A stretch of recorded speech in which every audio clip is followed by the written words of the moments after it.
अवधूत चिंतन श्री गुरुदेव दत्त श्री स्वामी समर्थ नमस्कार। मी पूजा आपल्या चॅनलवर तुम्हा सगळ्यांचं पुन्हा एकदा खूप खूप मनापासून स्वागत करते। तुमच्या सगळ्या इच्छा स्वामी महाराज लवकरात लवकर पूर्ण करोत ही स्वामींची प्रार्थना करते व आजच्या आपल्या व्हिडिओला सुरुवात करते। बघा, मार्गशीर्ष ज्येष्ठ अमावस्या किंवा मार्गशीर्ष अमावस्या दर्श अमावस्या तर या वेळेस 19 तारखेला आलेली आहे, म्हणजे शुक्रवारी। तर अमावस्या कधी सुरुवात होणार आहे? शुक्रवारी असणार आहे की शनिवारी असणार आहे? केव्हा सुरू होणार आहे, केव्हा समाप्त होणार आहे? आपल्याला कोणकोणते उपाय या दिवशी आवर्जून करायचे आहेत? कारण अमावस्या हा दिवस अतिशय महत्त्वाचा मानला गेलेला आहे आणि या दिवशी केलेले उपाय, या दिवशी केलेले तोडगे, या दिवशी केलेल्या सेवा या आपल्याला भरभरून आशीर्वाद तर देतातच, त्याचप्रमाणे ह्या आपल्यासाठी काम देखील करत असतात। त्यामुळे मार्गशीर्ष महिन्यातील ही शेवटची आणि या वर्षातील शेवटची अमावस्या ही मार्गशीर्ष महिन्यातील ज्येष्ठ अमावस्या, हिला ज्येष्ठ अमावस्या देखील म्हणतात। त्याच पद्धतीने दर्श अमावस्या। बघा, या अमावस्येला आपल्याला पितरांची भरपूर सेवा करायची आहे, कारण अमावस्या हा दिवस ज्याप्रमाणे माता लक्ष्मीची सेवा करतो, आपण भरभरून सेवा करत असतो, त्याच पद्धतीने पितरांसाठी ही अमावस्या समर्पित केलेली आहे। त्यामुळे जितकं शक्य होईल तितकं जास्त आपल्याला पितरांची सेवा करायची आहे, कारण कळत न कळत वर्षभर आपल्या हातून पितरांची कोणतीही सेवा घडत नाही। पितरांचा कुठेतरी आपल्याकडून पित्र नाराज झालेले असतात आपल्यापासून। पितरांना कसं खुश ठेवायचं, पितरांचा आशीर्वाद जोपर्यंत आपल्याला भेटत नाही तोपर्यंत आपल्या मानगुटीवरती जे पितरांमुळे जी संकटे येत असतात, म्हणजे बघा, एखादा व्यक्ती असतो तो आपल्याला खूप जीव लावत असतो आणि अचानक काही अपघातामध्ये असो किंवा नैसर्गिकरित्या असो त्याचा मृत्यू होतो, पण त्याच्यापर्यंत त्याची सेवा आपण करत नाही किंवा पितरांची जी सेवा आहे ती आपण करत नाही, किंवा एखाद्या व्यक्तीविषयी आपल्याला मनामध्ये तिरस्कार असतो, तो गेल्यानंतर आपण त्याचं काही करतच नाही। तर असं न करता बघा, ते किती जरी जवळचे जरी असले किंवा आपल्या आवडीचे जरी नसले तर त्यांची जे पितरांचे जे काही आहे ते आपल्याला करावंच लागत असतं, कारण पितरांच्या सेवेशिवाय आपल्या घरातील म्हणजे त्याचे दोष आपल्याला लागत असतात आणि ते आपल्याला त्रास देत असतात, आपल्यामुळे आपल्या पुढच्या पिढीला त्रास होत असतो। त्यामुळे ते जे काही असेल पितरांची सेवा वगैरे सगळं काही आपल्याला करायचं। भरपूर लोक अशी आहेत ती रोज करतात, रोज पितरांची सेवा करतात, रोज पंचमहायज्ञ करतात।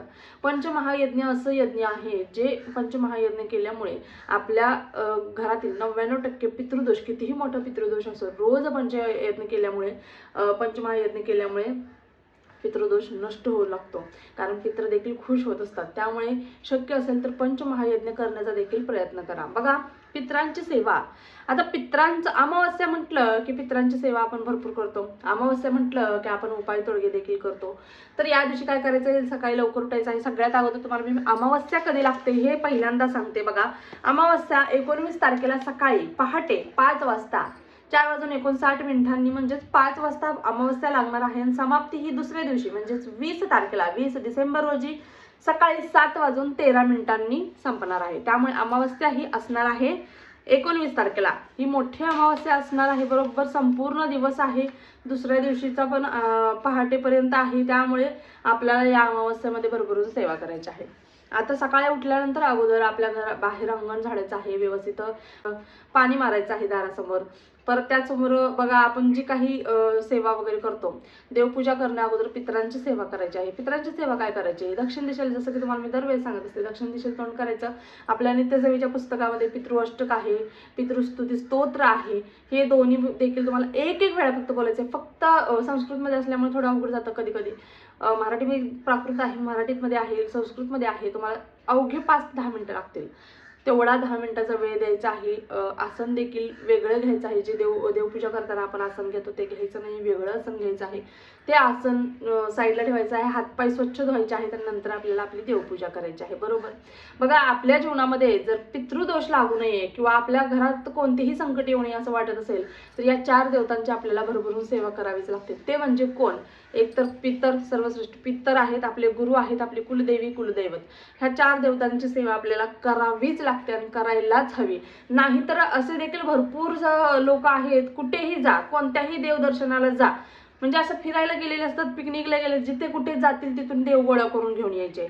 एक तर आपल्याला आपल्या देवांची सेवा करता येत नाहीये, आपल्याच देवांचं आपल्याला करता येत नाही आणि अजून दुसरं छान वाटतोय, घ्यायचंय मला म्हणून घेऊन येतात, तो घेतोय तर मी पण घेणार, असं न करता जे आपले कुलदैव आहेत, कुलदेवी आहे, गणपती बाप्पा आहेत, श्रीकृष्ण आहे, त्याच पद्धतीने आपल्याला आपले गुरु आहेत, या सगळ्यांचे आपल्या देवघरामध्ये फोटो मूर्ती आहेत ना, बस बस झालं। जास्त करून वेगवेगळे देवी देवता आणण्याचा प्रयत्न करू, कारण प्रत्येक देवीदेवीचा मानपान हा वेगळा असतो, ते आपल्याकडून होत नाही आणि आपल्याला माहित देखील नसतं काय करायचं आहे. आपली भोळी भावडी आपण सेवा करत असतो, म्हणजे पूजा करायची ठेवायचं, पण कुठेतरी आपल्या हातून काही चूक घडली तर त्याचा दोष आपल्याला लागत असतो. त्यापेक्षा जे आपले देव आहेत तेवढेच देव ठेवा आणि त्यांचीच प्रामाणिकपणे शुद्ध अंतःकरणापासून सेवा पूजा करायची आहे आपल्याला, बरोबर. आता या दिवशी आपल्याला दही भाताचा उपाय करायचा आहे. आता दही भाताचा उपाय कशा पद्धतीने करायचा, जसं की सांगितलं, सकाळी उठल्यानंतर आपली लादी पुसायची आहे. फरशी पुसताना बघा त्याच्यामध्ये पाण्यामध्ये गोमूत्र टाकायचं आहे, खडं मीठ टाकायचं आहे. खडं म्हणजे मोठं मीठ जे मिळतं ते मोठं मीठ टाकायचं आहे. थोडीशी चिमूटभर हळद टाकायची आहे, लिंबाचा रस टाकायचा आणि त्याने आपल्याला लादी पुसायची. आपल्या घर पूर्ण स्वच्छ करून टाकायचं आहे. पाण्यामध्ये थोडंसं गोमूत्र आणि थोडीशी हळद मिक्स करायची आहे आणि एखाद्या फुलाने आपल्या संपूर्ण घरामध्ये, आपल्या मुख्य दरवाजापासून संपूर्ण घरामध्ये ते शिंपडायचं आहे, टॉयलेट बाथरूम सोडून. त्याच पद्धतीने उंबऱ्याला हळदीचं लेपन करायला विसरायचं नाहीये. उद्या आपण करणार, मार्गशीर्ष महिन्याचा शेवटचा गुरुवार आहे, पण परवा देखील आपल्याला उंबऱ्याला हळदीचं लेपन करायचं आहे. विधिवत उंबऱ्याची देखील आपल्याला पूजा करायची आहे. त्याच पद्धतीने बघा आपल्याला या दिवशी 2 वाट्या भात घ्यायचा आहे. 2 म्हणजे 2 एक समान वाट्या घ्या. भात तुम्हाला करायचा आहे. भात हा बिना मिठाचा म्हणजे अळणी भात करायचा आहे. त्याच्यामध्ये मीठ टाकायचं नाही. मीठ न टाकता, कारण ज्यावेळेस आपण पितरांसाठी सेवा करत असतो त्यावेळेस त्याच्यामध्ये मीठ टाकत नाही, हे तुम्हाला देखील माहीत आहे. बिना मिठाचा भात करायचा आहे. भात शिजवल्यानंतर तुम्हाला तो भात एखाद्या डिशमध्ये, एखाद्या कागदावरती किंवा एखाद्या डिशमध्ये तुम्हाला तो घ्यायचा आहे. डिश म्हणजे पेपर प्लेट वगैरे असते ती, त्याच्यामध्ये घ्यायचं आहे. त्याच्यावरती तुम्हाला थोडंसं तूप, थोडंसं दही आणि तुम्हाला थोडेसे काळे तीळ टाकायचे आहेत. आणि बाहेर तुमच्या घराच्या बाहेर, तुम्ही गावी राहत असाल तर तुमच्या अंगणात बाहेर गेल्यानंतर, तुम्ही फ्लॅट सिस्टीममध्ये शहरामध्ये राहत असाल तर बाहेर जाऊन तुमच्या गॅलरीत वगैरे कुठेतरी अशा पद्धतीने ठेवायचा आहे जिथे येऊन पक्षी तो खातील. म्हणजे एक प्रकारे पितरांचा मान म्हणजे तो कावळ्यांना दिलेला आहे.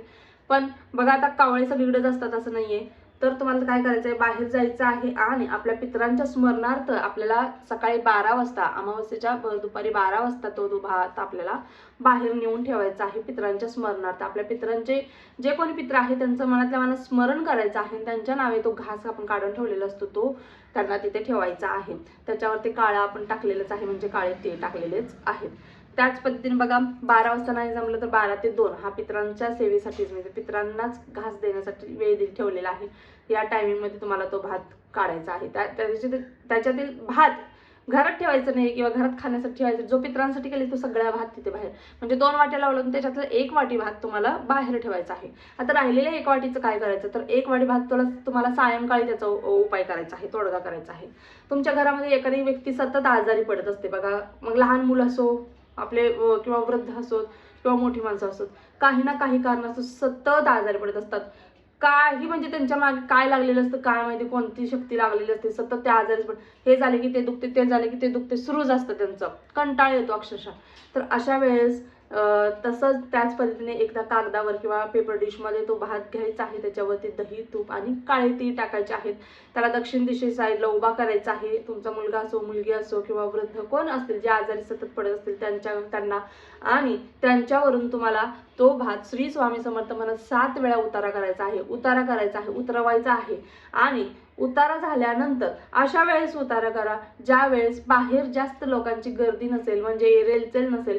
नाहीतर कसं असतं, बाहेर गेल्यानंतर मग ते लोक आपल्याला आवाज देणार, मग आपण बोलणार, मग त्याचा काही काडीमोल देखील उपयोग नाहीये. अशा वेळेस उतारा करा ज्यावेळेस बाहेर कोणाची रेलचेल नसेल. उतारा करायचा डायरेक्ट इकडे तिकडे न बघता डायरेक्ट घराच्या बाहेर जायचं आणि कोणाशी न बोलता तो भात जो उतारा केलेला आहे तो अशा ठिकाणी ठेवायचा जिथे कोणीही जात नाही. तिथे फक्त असे कुत्रे, कावळे वगैरे असे जातील अशा ठिकाणी, म्हणजे कोणाचा पाय पडणार नाही, कोणी ओलांडणार नाही किंवा भर चौकात वगैरे असला अजिबात ठेवायचं नाही. आपल्याला अशा ठिकाणी ठेवायचं आहे जिथे कोणी देखील जाणार नाही. अशा ठिकाणी आपल्याला तो भात ठेवून द्यायचा आहे. जाताना कोणाशी बोलायचं नाही, ठेवून येताना देखील कोणाशी बोलायचं नाहीये. दोन्ही वेळेस आपल्याला बोलायचं नाही, कारण ज्यावेळेस आपण उतारा करतो किंवा काही उतरून टाकत असतो त्यावेळेस आपण जाताना देखील आणि येताना देखील कोणाशी बोलत नाही, बोलायचं नसतं. मागे वळून देखील बघायचं नसतं. जाताना देखील मागे वळून बघायचं नाही, माघारी येताना देखील मागे वळून बघायचं नाही. त्याच पद्धतीने घरी आल्यानंतर बाहेर अगोदरच पाणी ठेवायला सांगायचं. बाहेर आल्यानंतर पाण्याने हातपाय स्वच्छ धुवायचे बाहेरच, आणि मग आपल्या घरामध्ये आपल्याला प्रवेश करायचा आहे. कारण न हातपाय धुता आपण घराच्या आतमध्ये आलो तर आपल्याला आपल्या पायासोबत ती शक्ती परत घरामध्ये परत आलेली असते. त्यामुळे आपल्याला बाहेर, आता आम्ही फ्लॅट सिस्टीममध्ये राहतो, मग बाहेर कसं पाय धुणार, मगामध्ये थोडंसं पाणी घ्या, थोडंसं पायावरती टाका, असंच मगामध्ये हात धुवा आणि मग घराच्या आतमध्ये या. काही होत नाहीये, पण आपल्या पायावरती थोडंसं का होईना आपल्याला पाणी घ्यायचं आहे.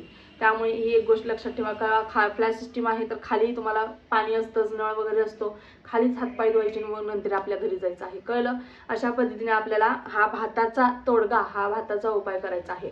आता हे उपाय आपण काय करत असतो बरं? पितरांची का सेवा करायची आहे? तुम्हाला देखील माहिती आहे, पितृदोष लागला, प्रखर पितृदोष असेल तर आपल्या मानगुटीवर इतक्या समस्या, इतक्या अडचणी येऊन बसतात. यातून आपल्याला म्हणजे आपला अक्षरशः दम आपला गुदमरायला लागतो, श्वास गुदमरायला लागतो. इतक्या समस्या, संकटांना तोंड आपण देत असतो आणि या संकटातून बाहेर पडण्याचा कुठेतरी मार्ग आपल्याला सापडावा, कुठेतरी या सगळ्यातून आपल्याला मुक्ती मिळावी असं आपल्याला वाटत असतं. कारण बघा, एकतर आजार पण घरामधले वाढलेले असतं, दवाखान्यापेक्षा दवाखान्यावर दवाखाना, एकाच झाले की एकाचं सुरूच असतं. त्याच पद्धतीने लग्न जमत नसतं, लग्नायोग्य मुलगा मुलगी मिळत नसते, विवाह जमला तरी तो मोडत असतो, नोकरी धंद्यामध्ये यश मिळत नसतं, घरामध्ये सतत कटकट, वाद विवाद घरामध्ये येऊ वाटत नाही, रखरख वाटते, सतत चिडचिड, भांडण होत असतं. आणि तुम्हाला देखील माहिती आहे, अमावस्या जवळ आली की आपल्या घरामध्ये वाद सुरू झाले. कारण नसतं त्याला, उगाच भांडत बसायचं आणि ते भांडण इतकं विकोपाला, इतकं टोकाला जातं, म्हणजे ते काही सुधरतच नाही पुढच्या व्यक्ती. म्हणजे का होतं असं, याचा देखील आपण विचार करायला हवा ना. या गोष्टी आपण करत नाही, या गोष्टी करायला सुरुवात करा तुम्ही. तुमच्या घरामध्ये 70% पेक्षा जास्त हळू, बघा तूप खाल्ले की रूप कोणालाच येत नाही, बरोबर? लगेच मी आता ताईने उपाय सांगितला, मी आज केला आणि उद्यापासून भांडण बंदच झालं, असं देखील होत नाही. तुम्हाला रोज ती सेवा करायला लागेल, दर अमावस्येला तुम्हाला हे उपाय कराल, हळूहळू. म्हणून म्हटलं मी 100पैकी 70% तरी तुमच्या घरामध्ये तुम्हाला फरक जाणवेल, एवढे एक लक्षात घ्या. त्यामुळे या छोट्या छोट्या गोष्टी आहेत त्या आपल्याला करायच्या आहेत. त्यामुळे बघा, संतती सगळ्यात मोठा प्रॉब्लेम, संतती. प्रखर पितृदोष असेल तर काही केले आपल्याला ती संतती होऊ देत नसते, बरोबर? त्यामुळे संतती प्रॉब्लेम प्रत्येक महिलेचं, प्रत्येक पुरुषाचं स्वप्न असतं की आपल्याला आई वडील व्हायचं आहे आणि यातून बाहेर पडायचं असेल तर पितरांची सेवा करा. नाही तुम्हाला रिझल्ट भेटला तर तुम्ही मग मला सांगा. तर अशा पद्धतीने आपल्याला पितरांची सेवा करायची आहे. वाहनांसाठी तर वाहनांच्या वरती देखील बघा, या दिवशी आवर्जून वाहनांची पूजा करत जा. आपल्या घरातील वाहनांची देखील पूजा करायची आहे.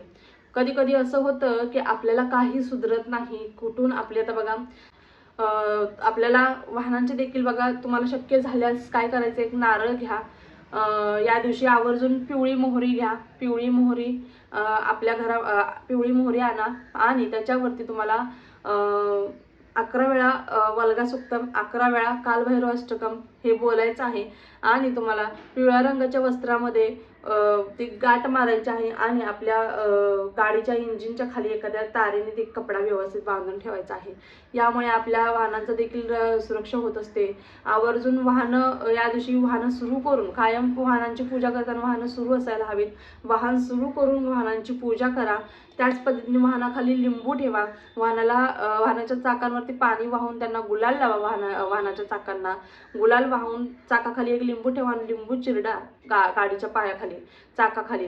त्याच पद्धतीने नारळाचा उतारा करा. नारळ घ्यायचा आहे, नारळ घ्यायचा आहे, नारळाचा 7 वेळा श्री स्वामी समर्थ म्हणून तुम्हाला उतारा करायचा आहे. तो नारळ फेकून द्यायचा आहे, घरामध्ये आणायचा नाही, कचऱ्यामध्ये तो नारळ फेकून द्यायचा आहे. अशा पद्धतीने आपल्या गाडीची देखील सुरक्षा तितकीच महत्त्वाची आहे, कारण गाडीमधून आपण प्रवास करत असतो.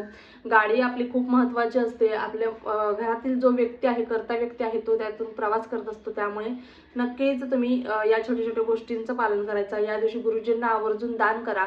आपल्या जवळपासचे आपल्या जवळपासच्या मंदिरामध्ये जायचं, जाताना 1.25 पावशेर पेढे, 11 रुपये दक्षिणा, 11, 21, 51, 108 तुम्हाला जसे हवे की दक्षिणा यथाशक्ती घ्यायची आणि जानव्याची जोड एक घ्यायची आहे आणि ते गुरुजींना तुम्हाला दान करायचं आहे. दानाला अतिशय महत्त्व आहे. या दिवशी 12 वाजेपर्यंत, सकाळी 12 वाजता हे तुम्हाला घरातील कर्त्या पुरुषांनी करायचं आहे, हे पण लक्षात ठेवा. त्याच